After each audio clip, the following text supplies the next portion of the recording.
اعوذ باللہ من الشیطان الرجیم بسم اللہ الرحمن الرحیم اللہم صلی علی محمد وآل محمد۔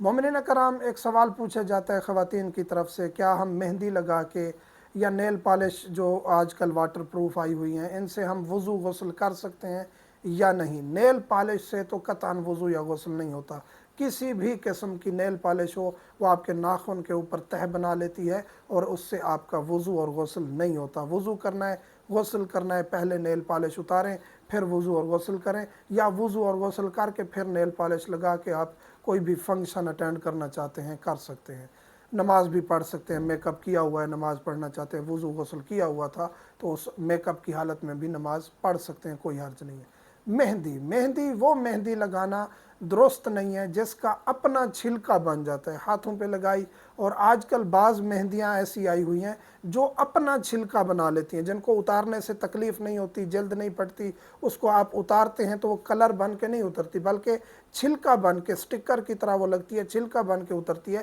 چاہے وہ مہندی کے طور پر لگائی جاتی ہے، سٹکر کے طور پر نہیں لگائی جاتی، لیکن مہندی بعد میں اس کا چھلکا بن جاتا ہے، اپنا چھلکا جس کی اپنی تہ ہے، باقاعدہ تہ بن کے اترتی ہے، تو اس مہندی سے نہ وضو ہوتا ہے نہ غسل ہوتا ہے۔ وہ مہندی لگائیں، کافی مہندیاں ایسی ہیں، کون مہندی کا کافی مہندیاں ایسی ہیں جن کا اپنا چھلکا نہیں بنتا، وہ جلد میں رچ بس جاتی ہے، اتارتے ہیں چھلکا بن کے اگر اترے بھی تو جلد ساتھ میں اترتی ہے، تو اس کا مطلب یہ ہے کہ وہ مہندی ٹھیک ہے، وہ جلد کا حصہ بن گئی ہے۔ جو جلد کا حصہ نہیں بنتی، علیحدہ سے اس کا ایک جو ہے وہ ٹکڑا بن جاتا ہے، چھلکا بن جاتا ہے، تو وہ مہندی لگانا درست نہیں ہے، اس سے نہ وضو ہوگا نہ غسل ہوگا۔ تو یہ خواتین کو متوجہ رہنا چاہیے، کافی مسائل ہوتے ہیں، خصوصاً یہ دلہن کے لیے آج کل ایسا میک اپ آیا ہوا ہے کہ اس کے لیے وہی مہندی استعمال کی جاتی ہے اکثر جس کا اپنا چھلکا مہندی کا بن جاتا ہے، تو اس سے وضو اور غسل نہیں ہوگا۔ خاتون جو دلہن ہے وہ